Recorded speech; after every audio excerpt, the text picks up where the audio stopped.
गेल्या 900 वर्षाची परंपरा असणाऱ्या सोलापूरचं ग्रामदैवत शिवयोगी सिद्धरामेश्वर महाराज यांच्या आज महत्वाच्या अक्षदा सोहळ्याच्या संमती कट्ट्यावर आहोत आणि या ठिकाणी आपण पाहू शकतो की मोठ्या प्रमाणावर संमती कट्ट्याला या ठिकाणी अक्षदा सोहळा दुपारी 1:30च्या सुमारास पार पडणार आहे आणि या ठिकाणी आपण पाहू शकतो की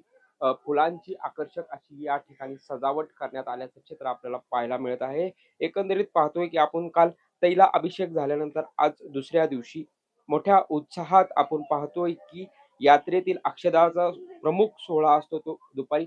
12:30 ते 1च्या सुमारास या ठिकाणी पार पडणार आहे। एकंदरीत पाहतोय की आपण सिद्धेश्वर महाराज यांच्या यात्रेचा आज दुसरा दिवस आहे आणि यात्रेच्या दुसऱ्या दिवशी जे मानाचे 7 नंदीध्वज आहेत ते हिऱ्याबूंच्या वाड्यापासून निघाल्यानंतर या ठिकाणी एकत्रित येतात आणि एकत्रित आल्यानंतर या ठिकाणी आपण पाहतोय की सिद्धेश्वर महाराज यांच्या काठीचा जो विवाह सोहळा आहे तो या ठिकाणी पार पडण्यात येत असतो आणि याच ठिकाणी आपण पाहतोय की मोठी जी आस आहे ती करण्यात आल्याचं चित्र आपल्याला पाहायला मिळत आहे। एकंदरीत पाहतोय की सिद्धेश्वर महाराजांच्या यात्रेच्या आज दुसरा आणि महत्वपूर्ण दिवस आहे। या ठिकाणी आपण पाहतोय की तेलंगणा असेल, कर्नाटक असेल किंवा राज्याच्या कानाकोपऱ्यातून भाविक या ठिकाणी येत असतात। एकंदरीत पाहतोय की आपण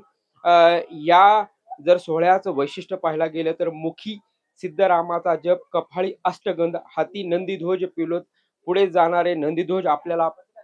दिसून येतात आणि दुपारी 1:30च्या सुमारास याच ठिकाणी जो अक्षदा सोहळा आहे, जो प्रमुख सोहळा आहे तो या ठिकाणी पार पडत असतो आणि एकंदरीत पाहतोय की सोलापूर शहर पोलिसांकडून मोठ्या प्रमाणावर या ठिकाणी पोलीस बंदोबस्त ठेवण्यात आलेला आहे। एकंदरीत सोलापूर महानगरपालिकेच्या निवडणुकीचं वातावरण असलं तरी मात्र सोलापुरातील जे धार्मिक सोहळा म्हणून सिद्धेश्वर महाराज यांच्या यात्रेकडे पाहिलं जातं आणि यात्रेचं जर वैशिष्ट्य पाहिलं तर या ठिकाणी प्रामुख्याने दुपारी 1:30च्या सुमारास अक्षदा सोहळा आहे तो पार पडणार आहे आणि अक्षदा सोहळ्यासाठी राज्याच्या कानाकोपऱ्यातून भाविक या ठिकाणी गर्दी करताना आपल्याला पाहायला मिळतात। प्रीतम पंडित, न्यूज 18 मराठी, सोलापूर।